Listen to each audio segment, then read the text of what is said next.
Ce programme est déconseillé aux moins de 12 ans.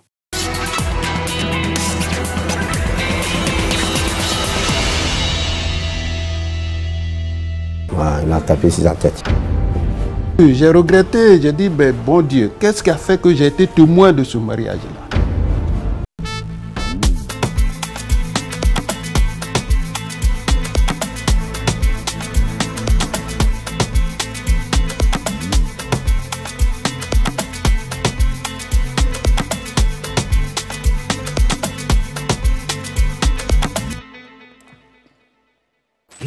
Prêt à vibrer autour de votre programme, OneXBet vous met dans le jeu.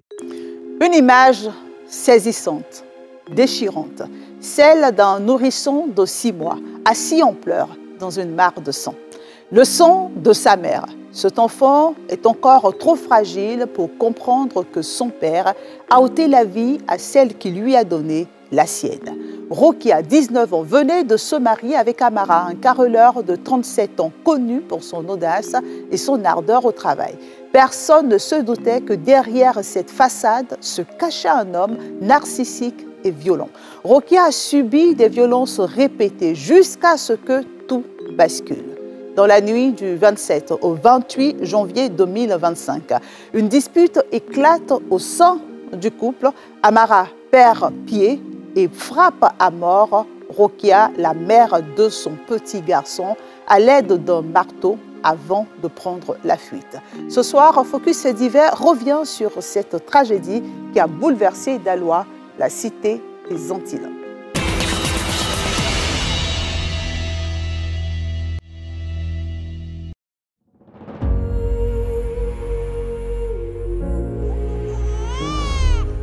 « 27 janvier 2025, 23 h. Des pleurs d'un nourrisson émanant de cette maison sise au quartier Abattoir 1 de la ville de Daloa, appartenant à Amara et son épouse Rokia, déchirent le silence de la nuit. Las de ces cris insupportables, Nanzé, la belle-sœur d'Amara, décide d'aller aux nouvelles et fait une horrible découverte. Un corps inanimé et un enfant reposent l'un à côté de l'autre dans une flaque de sang. Cette scène époustouflante marque le début d'une histoire criminelle des plus invraisemblables. Novembre 2023. La grande mosquée du quartier Abattoir 2 de la ville de Daloa est prise d'assaut par 500 ressortissants de la sous-préfecture de Bako, établie dans la cité des Antilopes depuis plusieurs années. Parés de leurs plus beaux habits, ils prennent part au mariage religieux de 2 membres de leur communauté. Les parents d'Amara avaient demandé la main de ma fille alors qu'elle était toute petite. Je leur avais dit d'attendre et quand elle a grandi, nous lui avons demandé si elle était d'accord pour épouser le jeune. C'est quand elle a dit oui pour le mariage que nous sommes allés à la mosquée. Nous avons présidé le statuement de Kola dans l'amitié, dans la grande joie, là, parce que le jeune marié, c'est quelqu'un des nôtres et nous lui faisions confiance. De par son courage, il avait eu l'estime de tout le monde. Partout où il passait, les gens appréciaient son travail. Nous aussi, on l'aimait bien parce qu'il était bien calme, travailleur et courageux. Les époux les voici. Amara, 37 ans, et sa concubine Rokia, 19 ans. Altruiste, Rokia a la main sur le cœur et n'hésite pas à porter assistance aux autres.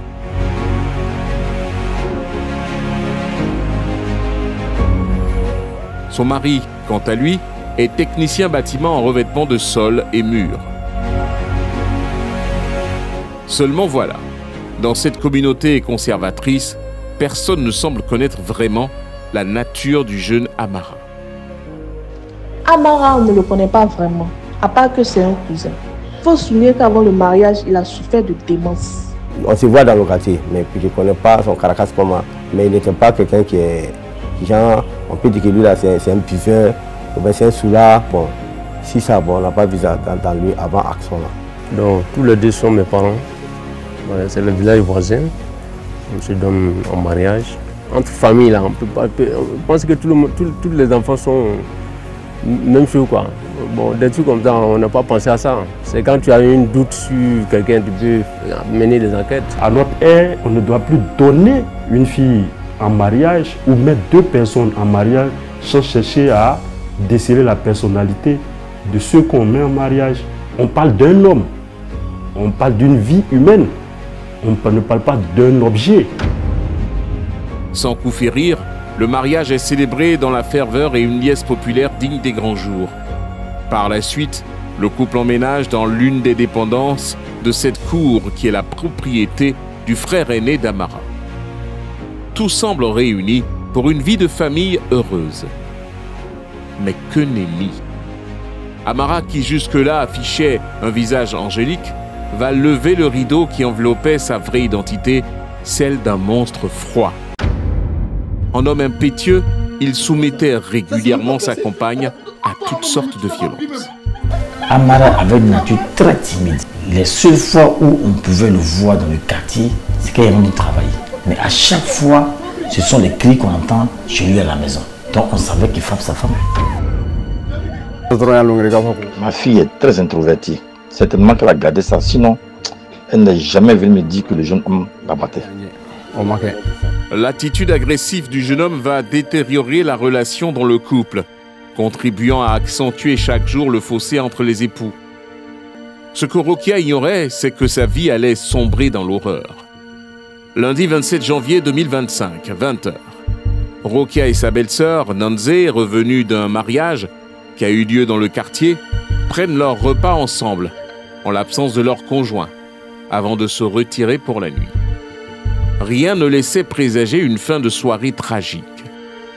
Alors que la jeune dame s'est endormie, son mari Amara la rejoint. Et pour des raisons qui nous demeurent obscures, une violente dispute éclate, durant laquelle le jeune Amara va commettre l'impardonnable. Il a pris le marteau pour le taper. Il a tapé sur la tête. Le jeune, après son forfait, qu'est-ce qu'il fait? Il rabat la porte et disparaît. Mon mari est rentré aux alentours de 23 heures. C'est lui qui m'a réveillée. À ce moment-là, l'enfant pleurait déjà, mais il ne s'est pas trop concentré là-dessus. Comme les toilettes se trouvent dehors, je suis sortie pour aller faire mes besoins. Une fois terminé, j'ai frappé à la porte sans recevoir de réponse, alors que l'enfant pleurait encore. C'est ainsi que j'ai ouvert la porte qui n'était pas verrouillée et j'ai été confrontée à l'image effrayante. Effarouchée, la jeune dame pousse un cri strident à la vue du corps inanimé et ensanglanté de Rokia. Et le comble de l'horreur, c'est que son petit garçon, âgé d'à peine 6 mois, était assis à côté d'elle dans une mare de sang. L'image est terrifiante et dégoûtante. Au milieu des cris de douleur, des larmes et des sanglots, la jeune femme appelle son mari qui se hâte d'arriver et tombe à son tour sur cette scène horrible. Quand mon époux est arrivé à la maison et qu'il a aperçu la femme et le sang, j'étais tout tremblant. On a tout de suite compris que c'était le travail d'Amara. Je lui ai demandé de s'occuper de l'enfant, mais il ne pouvait pas le faire, il était incapable de le faire. Alors j'ai décidé de prendre l'enfant moi-même. Il y avait du sang partout sur lui, mais c'était le sang de sa mère.